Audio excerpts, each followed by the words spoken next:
Bonjour tout le monde, lundi 18 novembre pour Bourse, on commence la semaine avec des indices qui sont pas loin de leur plus haut. Le CAC est au-dessus des 5009 à 5903 points. Donc là, je parle du contrat futur échéance décembre, puisque vendredi dernier c'était l'échéance du futur novembre. Il y a environ 10 points d'écart entre le cash et le futur. Achat sur repli, toujours pareil, on essaye d'accompagner la hausse du mieux possible, ce qui marche parfaitement bien, hein. Encore vendredi, on a pu acheter dans la zone des 5905, 5910. Ensuite, il a fallu être patient pour avoir le rebond, mais on a fini par revenir à la clôture sur les plus hauts du jour, autour de 5930. Ce matin, le marché a ouvert pas mal. On a eu une petite news là à 8h15 concernant la négociation commerciale entre les États-Unis et la Chine. Ministre chinois du commerce qui s'est exprimé, ce qui a provoqué un petit hausse d'une dizaine de points. Derrière, le marché est revenu en arrière. Depuis l'ouverture, donc depuis l'ouverture du marché des actions à 9h, c'est extrêmement calme, comme vous pouvez le constater. On est revenu un tout petit peu en arrière. Moi, je suis placé toujours sur 5-10 pour jouer un rebond, 11,5 pour commencer. Donc, j'aimerais bien un tout petit cran en dessous de ce qui a été fait jusqu'à présent. Donc 5950 à l'achat.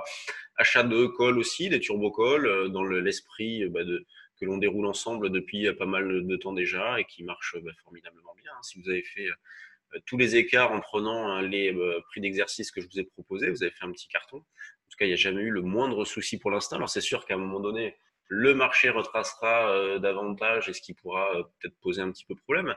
Et c'est justement l'intérêt d'intervenir sur ces produits-là. C'est que si vous n'avez pas derrière, en prenant l'illimité best, eh bien, vous n'avez pas la barrière du temps. Donc, à partir du moment où votre pari est validé, eh bien, vous gagnerez, quel que soit l'impact du temps. Euh, Contrairement aux options listées où là, le temps, une option est un actif qui se déprécie avec le temps.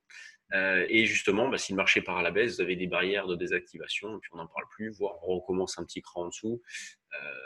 Donc, vous pouvez acheter sur repli le Turbo Call, par exemple. Allez, la semaine dernière, je vous proposais celui-ci, ça fait un petit peu loin. Allez, pourquoi pas celui-là. Vous voyez, l'idée, c'est d'en prendre un qui est au-dessus de ça. En dessous, après, ça sert plus à grand-chose. Mais nous, dans l'articulation par rapport au niveau, on en a fait une par rapport à un support qui se situe à 5705-10. Donc, tant qu'on tient au-dessus, eh bien, c'est bon. Donc, pourquoi pas prendre ce strike-là. Le DAX, lui, eh bien, comme la semaine dernière, on exploitait la zone des 13 180, et bien ce matin, c'est ce qu'on a proposé sur le trade du jour, un achat dans cette zone autour de 13 180, vous voyez, 13 160, oui, 175,80, ce niveau-là pour jouer un double appui par ici. D'une manière un petit peu plus dynamique, on va avoir le 5-10. Donc moi, sur le trade du jour dynamique, vous voyez, la semaine dernière, je disais niveau 1 d'achat 5-10 et niveau 2 175,80. Vous voyez, et par exemple, le vendredi dernier, on s'est arrêté sur 5-10. On a eu un rebond de 30-40 points derrière. Derrière, on a eu un petit double appui. On est passé un petit cran en dessous, justement, jusqu'au niveau 75-80. On a eu un beau rebond derrière, 90 points. Donc le contexte ne change pas, notre approche des marchés ne change pas, ça ne change pas non plus sur l'eurodoll malgré la reprise en cours. Donc on reste vendeur, on cherche toujours à vendre et ce matin, eh bien, on va prendre les plus hauts de la semaine dernière, il y a une dizaine de jours, avec la résistance indice 85-90. Donc c'est l'idée principale que l'on déroule ce matin, vendre dans cette zone-là, avec le niveau d'infirmation qui reste le même, 12,50. Sur les actions, il n'y a pas énormément de news ce matin. On a Arcos qui envisage un transfert de sa cotation sur Euronext Growth, prévu le 16 décembre. Nicox qui a levé 12,5 millions afin d'avancer une étude de phase 3 sur un produit dans le traitement du glaucome, et Valnea qui indique avoir obtenu d'excellents résultats de phase 1 pour son candidat à vaccin contre le chikungunya. On regardera ça juste après. On va commencer par les valeurs du CAC. Et vous voyez, quand je vous mets le palmarès, donc des valeurs classées par rapport au capital échangé, qu'est-ce qu'on le remarque? Eh bien, que ce sont les grosses pondérations, vous avez en surveillance là, les grosses pondérations qui suscitent le plus d'intérêt. Donc, on a un marché très arbitré avec toujours pareil, pas véritablement de conviction, mais des achats parfois de contraintes, de l'arbitrage, donc des paniers.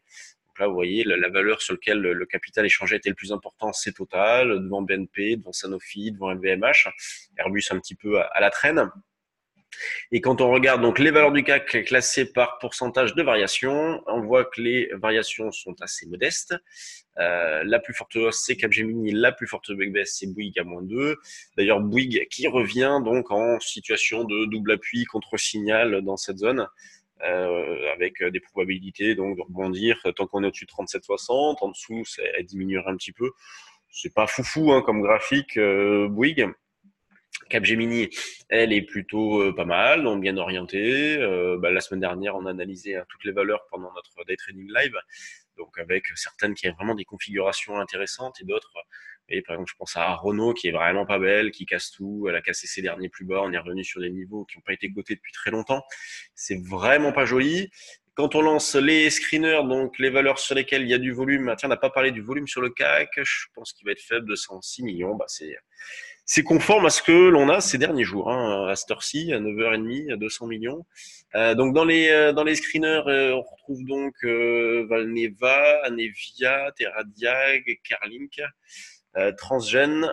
Tiens, Transgen, c'est une valeur qu'on a mis sous surveillance sur le trade du jour action. Arcos, bon, qui fait un nouveau plus bas, qui se reprend. C'est vraiment pas joli Arcos de toute façon. Safe, DBV, donc il y a un petit peu d'activité, mais on voit qu'il n'y a pas d'emballement non plus. Hein. Les variations restent assez modestes, 2, 3, 4% pour la plupart, sur les valeurs sur lesquelles il y a le plus de volume. Donc, activité modeste sur les mid et small, activité modeste sur les valeurs du CAC, des indices qui sont au plus haut, une échéance qui est passée donc la semaine dernière, et donc maintenant, on est en route vers la fin d'année, avec toujours pareil, hein, des achats sur repli, une tendance de foncière, des niveaux d'alerte qui sont éloignés, pas le choix. Intéressez-vous aux turbos, intéressez-vous aux options dans cette phase de marché, ce qui permet donc d'accumuler des écarts comme je vous le propose tous les jours et comme nous le réalisons quotidiennement. C'est comme ça qu'il faut travailler en ce moment. Bon, moi je vais vous laisser, je vous retrouverai donc depuis Paris demain, puisqu'on est en stage toute la semaine. Donc lundi, mardi, mercredi, stage sur les futurs CAC, mais stratégies qui s'adaptent également à d'autres indices comme le DAX, marché US, d'autres dérivés aussi, hein, le pétrole, l'or, tout ça. Et jeudi, vendredi, les options avec donc les stratégies listées par Euronext. On va en voir une quinzaine pendant le stage.